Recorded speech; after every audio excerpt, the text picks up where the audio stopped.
The latest LEGO Ideas 90s challenge is now complete, with over 270 sets submitted, all sized between 200 and 1,000 pieces. So I've narrowed down the best designs most likely to be chosen by LEGO that'll go through to the fan vote. Post your predictions down below, but now let's check them out. My first pick is from Twister. Now, there were several versions of this submitted in the larger version of this challenge. Link to that video in the description down below. My problem with those is that they just weren't condensed enough, but this wonderful little diorama does capture everything, and the fact that we can then have the movement as well, especially with the little cow hanging off the edge, I think that that's really cleverly done. It makes for a very nice little display set. The truck's great, of course we get the minifigures as well. I feel that coming in under 1,000 pieces, it's everything that you could possibly ask for and nicely sums up the movie. And bearing in mind just how popular the film was and still is, it should be very commercially viable for LEGO to do. Shouldn't really cost too much, and for that reason I think would prove popular if they made it. So quite likely to be a finalist, I think. My next pick is from an almost equally iconic movie of the 90s, of course being Free Willy. This iteration, just 483 pieces. Of course meaning that it requires a minifigure rather than a builded one, which was proposed in the larger version of these builds, and I featured it because I really liked it. But whilst you can't capture as much movement with the minifigure, I think it works really nicely with this. You know, for such a relatively small diorama, I love the representation of the water splashing. There's loads of implied movement, and it's a nice touch having the quote on the front as well. You can do it, you can be free. Something I say every time I unzip my jeans. Overall, I'm very pleased how well this translates into so few bricks. I think it's a lovely little design and would be very deserving of getting through to the voting stage. Next up is Buffy, and here's one that definitely has a big cult following. Now, there were several of these proposed once again in the larger category, but I felt that they were too spread out, unnecessarily large. I really like this entry. Yes, because it's smaller, it only has the potential for fewer minifigs, but we can still have some key characters. And the overall build itself has some really nice references throughout and just makes the most of its size. Because it's condensed, there is no wasted space. There's still plenty of room to position our minifigs, and it's bright, colourful and instantly recognisable. I feel that the smaller piece count has really helped this, and it's a very strong contender. And then of course there's Fifth Element. There were several strong submissions for this, and whilst I undeniably prefer some of the entries in the larger challenge, there's certainly something to be said for just having the taxi on its own. I'm not a fan of stickers. Also, vehicle? Why is it spelt like that? Am I missing something? I don't remember it being spelt like that in the movies. It's not how you spell vehicle. Let me know if I'm missing something in the comments, but that one's puzzling.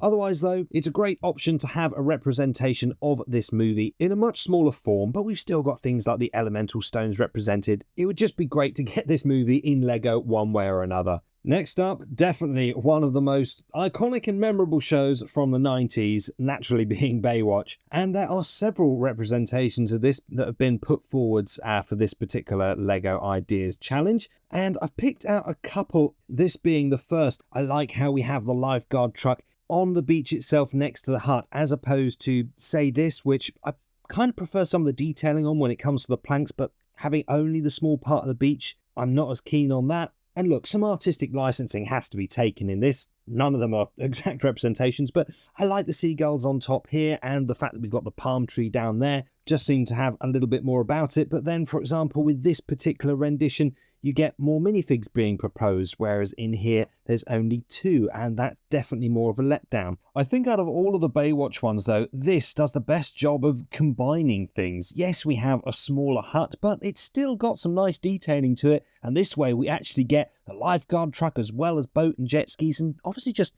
more of a scene going on. That also means we get more minifigs, and that is a key thing for this show. We need to have more of the characters included. So whilst there's not enough room on the beach for the truck, the fact that we have our extra sunbathers and these wonderful palm trees as well, it's a good enough compromise for me. They definitely all have their merits, but I've got to say this is my favourite. One way or another, I think that Baywatch will be well received by most, and there are definitely some nice designs for it here. That brings me on to Men in Black, and here we have Agent K's transforming jet car. This has been proposed before to Lego Ideas by several different fan designers in different iterations. But this is really good. Again, under 1,000 pieces. The downside to that is, were it made, it's going to be vastly different scale to some of the other cars that we've already had. Even smaller than the likes of the DeLorean from Back to the Future.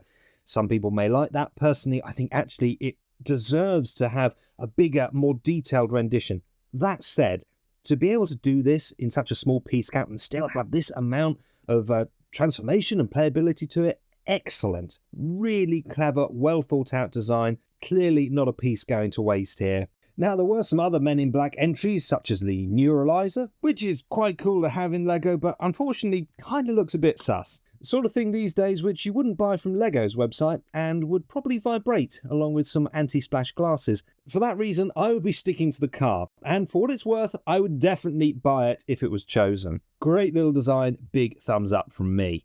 My next pick is perhaps a little bit left of field, being Babe. It was certainly a very sweet film which many will probably remember fondly, although unlikely to be as desirable as some of the other source materials that form up part of these submissions. That said, even if you're not particularly a fan of Babe the movie, here we have a really nice little farm cottage and an excuse for loads of different animals. And that always goes down well in Lego. And I really love the character that has been captured here with so few pieces. Of course, it's open backed. I wouldn't expect anything different in this size category. But the features on the inside are really nice too. There's wonderful attention to detail, plenty of room for minifigures and animals. And please, Lego, if you do this, don't scrimp on the animals. You absolutely need all of them. The minifigures would be nice of Mr. and Mrs. Hoggett as well, although that's a bit unfortunate holding the baby pig while she's got a knife and fork. That's perhaps not the best picture. I do remember after I first watched Babe, somebody turned to me and said, surely you've got to be a vegetarian after having watched that. You can't fancy eating pork after having seen that film. And I said, as a matter of fact, having watched that, I don't want bacon or sausages at the moment, although I do fancy a bit of lamb. Silliness aside, look, whether you're an unrepenting carnivore, a well-meaning vegetarian, or a vegan who can only kill a conversation, which is a joke. I know I'm going to get in trouble in the comments for that one. Just kidding. Regardless of all that, you've got to admit this is a sweet little set that's been very nicely put together, and I think would be appealing to people regardless of whether you like the film Babe or not. Will it win out? Probably not. There's other more popular stuff to come, but it would be a nice Lego set, and definitely great to get all those animals. Yum yum. Moving on, we come to Forrest Gump. Now, there have admittedly been a lot of submissions to do with Forrest Gump, not only in this particular under 1,000-piece rendition, but also in the larger one as well. I've been through them all, and I've managed to narrow it down, in my opinion, to two possibilities. This, of course, being one of them. I love the functionality of this. The fact that it's inside the briefcase, it's a really nice touch, and everything about it has been beautifully done. So that is a really good design, but it's between this or this one for me, which basically then has three different possible scenes, of course with brilliant quotes, from the film done as art and so nicely designed. Now, as it happens, both of these are by the same designer, Mind the Brick, who has quickly become one of my favourite fan designers. I really like what she does. But that's not why I've picked these. I didn't actually know who designed them when I first saw, obviously, the images and was just immediately drawn to them. It's really artistic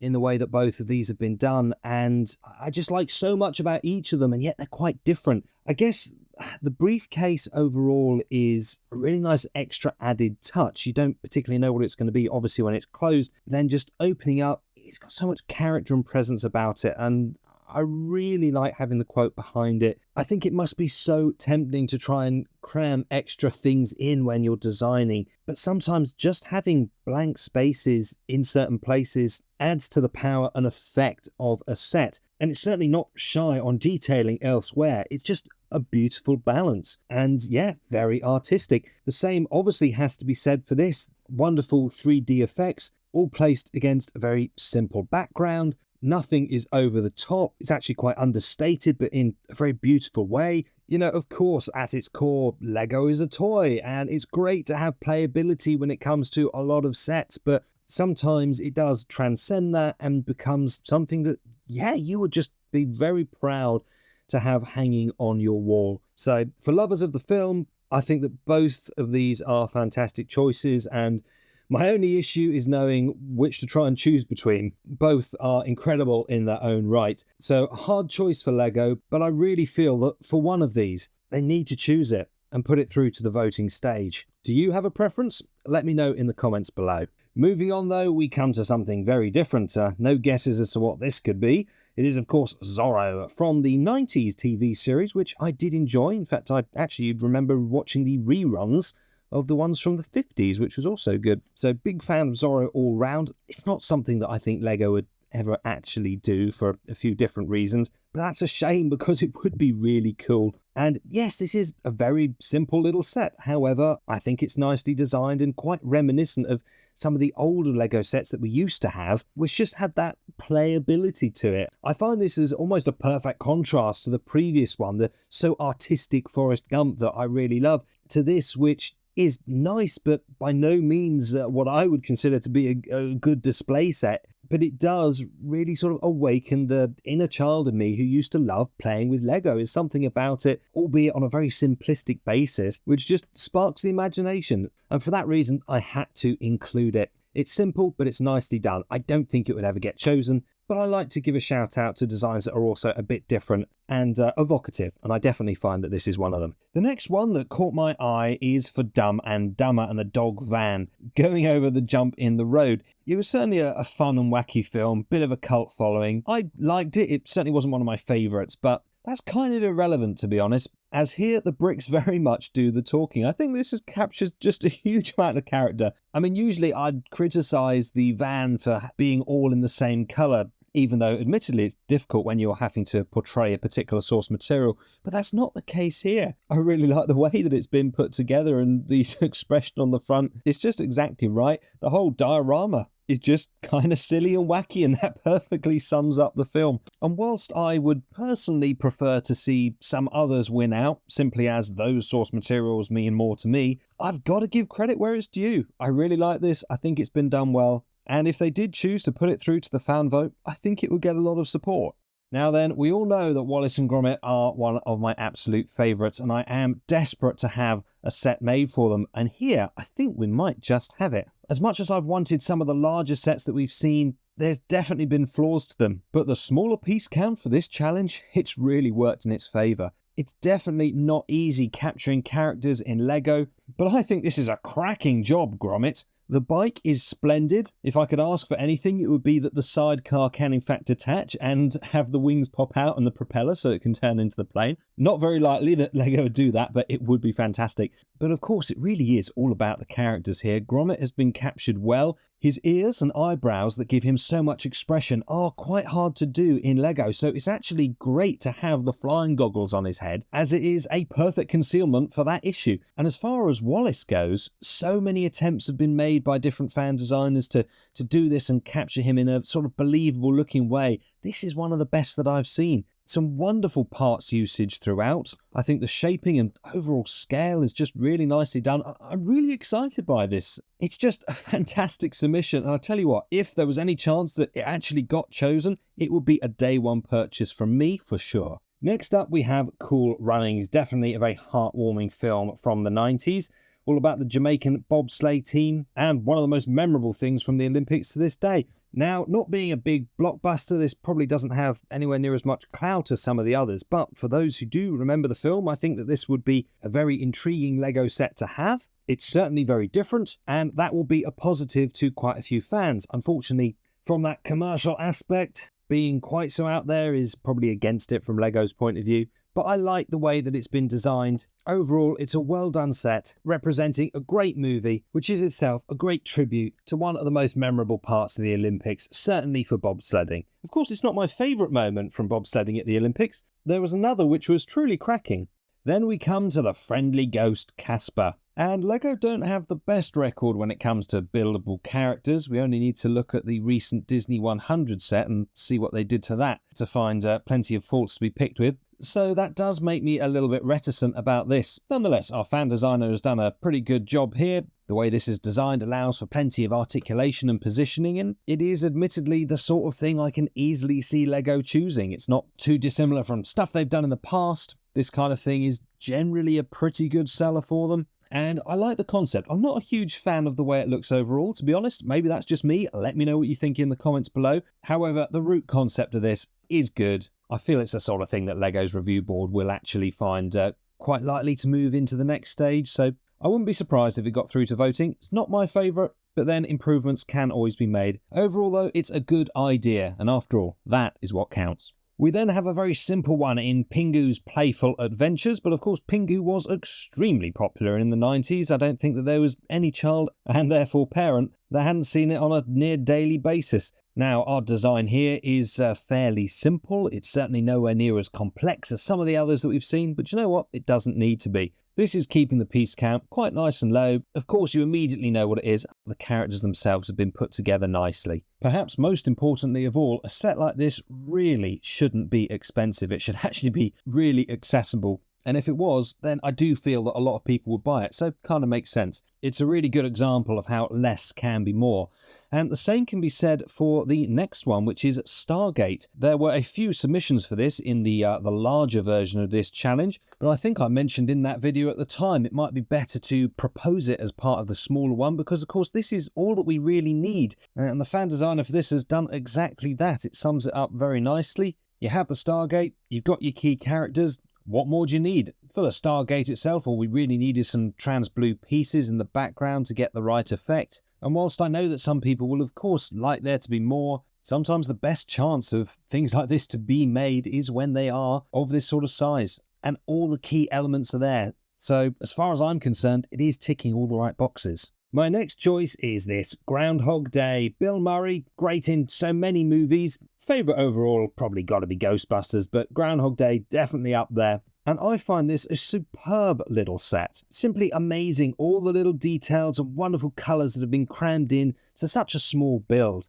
I guess some sets just have me at hello, and this one had me at Gobbler's Knob. Have fun with that one, YouTube, and your automatic translations. I just like the building technique that's gone into this. All jam-packed into a lovely little display set. I think if it made it through to the voting stage, it would definitely garner a vote from me. So fingers crossed it makes it through. And a big thumbs up to the fan designer. I really like it. Now for my next pick, I will be brief. It's Steve Irwin, the Crocodile Hunter. I don't really think that this would be chosen for a few different reasons, but that's a shame because I think it deserves to. First of all, Steve Irwin, in my opinion, absolutely should have a Lego set in homage to him and his team. And a wonderful little one like this, I think, does it absolutely perfectly. It doesn't ever need to be anything bigger. A small, nicely put together set like this at a decent price point, to my mind, that is going to sell well. Even if you break it down into its individual elements, such as the truck that we have here, which is nicely put together, the croc that's going to come with it, and of course, all the pieces for the display, that's nice to have,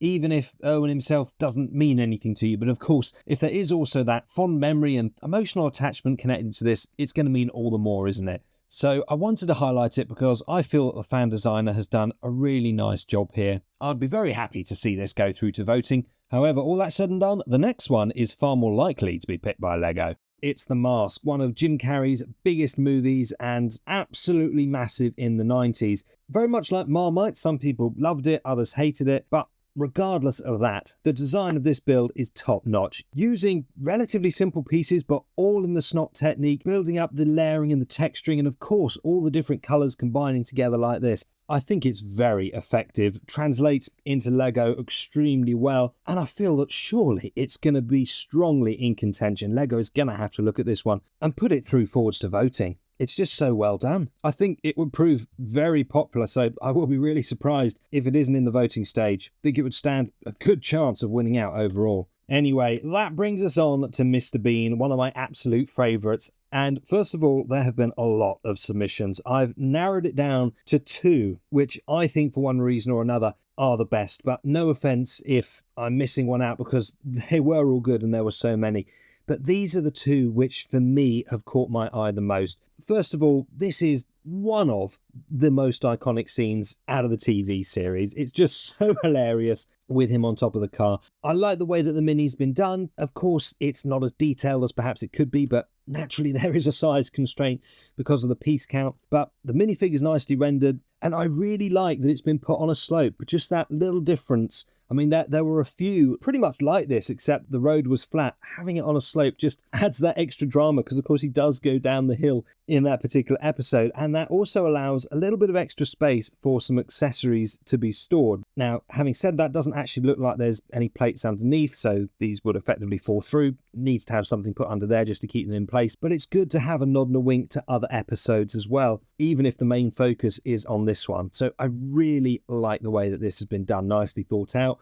And then by comparison, we have this, a little bit more detail on the mini, I feel. Again, references to other scenes, but here we actually have Bean's apartment, and that is a big draw, having that as well. Of course, you can have his minifigure acting out other different scenes from the episodes, because quite a bit did also take place just in this small apartment. I mean, one of the funniest things is where he moves the window on one side from the kitchen to the lounge to the other, just to go and fill it back up again on the other side. It is just so much about Bean that is brilliant and humorous, and having a Lego set dedicated to him, it just needs to happen, in my opinion. So I am very torn, because I really like how this has got sort of the slope and the backdrop. It just makes this particular scene brilliant. But then I feel that this particular design just has extra displayability and playability options to it as well. Which out of these two do you think is better, and why? And do you think that I have actually chosen the best two designs? Because there were a lot of them dedicated to Bean. These are just my favourites. Perhaps you have a different one. Let me know down in the comments below. This challenge is now going over to the Lego expert panel to choose their favourite. You'll then be able to vote for yours come March. Plenty of other videos to come in the meantime, however, so please consider liking and subscribing. For now, thank you for watching, and I look forward to seeing you on the next one.